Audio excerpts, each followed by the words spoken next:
नमस्कार, स्वागत है आपका क्राइम तक पर। मैं हूं आपके साथ मनीषा झा। आप देख रहे हैं वर्ल्ड क्राइम बुलेटिन।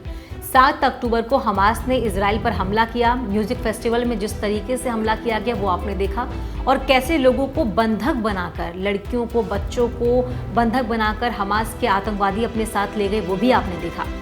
अब हमास के आतंकवादी इन सभी बंधकों को छोड़ने की बात तो कह रहे हैं, लेकिन अपनी एक शर्त रख दी है।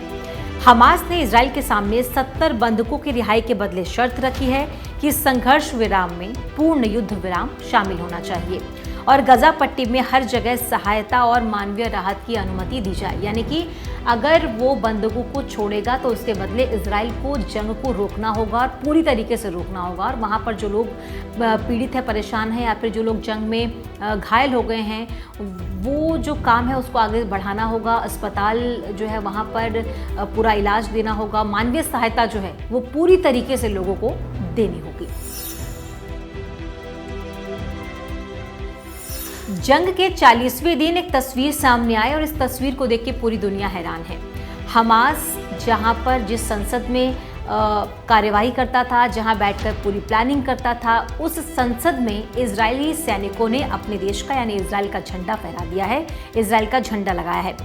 और एक तरफ तो इजरायली सेना के जवानों का ऐलान दिखाई दिया कि गजा से अब हमास का पूरी तरह सफाया हो चुका है, और इजराइल ने कुछ ऐसे सबूत भी दिखाए हैं जिसने पूरी दुनिया की आंखें खोली है। इजरायली सेना की गोलानी ब्रिगेड ने गजा सिटी की उस संसद में देश का झंडा लहरा दिया जहां बैठकर हमास के नेता अपनी कार्रवाई चलाते थे।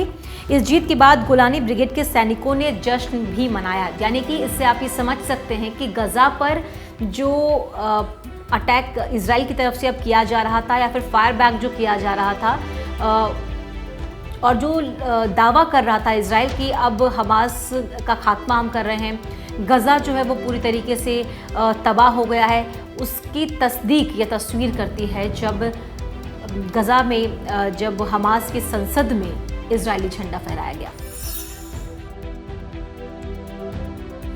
उत्तर कोरिया की धमकी के बाद अमेरिका और नॉर्थ कोरिया ने सैन्य अभ्यास करने का फैसला लिया है। सैन्य अभ्यास जो है वो बढ़ाया जाएगा। अमेरिका उत्तर कोरिया के किसी भी हमले को रोकने के लिए पूरी तरीके से तैयार है।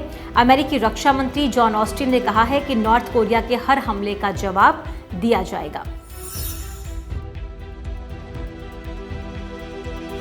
हमास और इजराइल की जंग में कौन सा देश किसके साथ है ये लगातार आप देख ही रहे हैं। अमेरिका पूर्ण रूप से इजराइल का साथ दे रहा है, लेकिन राष्ट्रपति जो बाइडेन ने इजराइल से गजा के मुख्य अस्पताल की रक्षा करने का आग्रह किया है, क्योंकि परिसर के चारों ओर इजरायली बलों और हमास के बीच भारी लड़ाई चल रही है। IDF के प्रवक्ता ने कहा है कि हमें इस बात के सबूत मिले हैं कि हमास के आतंकवादी 7 अक्टूबर को नरसंहार के बाद इस अस्पताल में आए थे।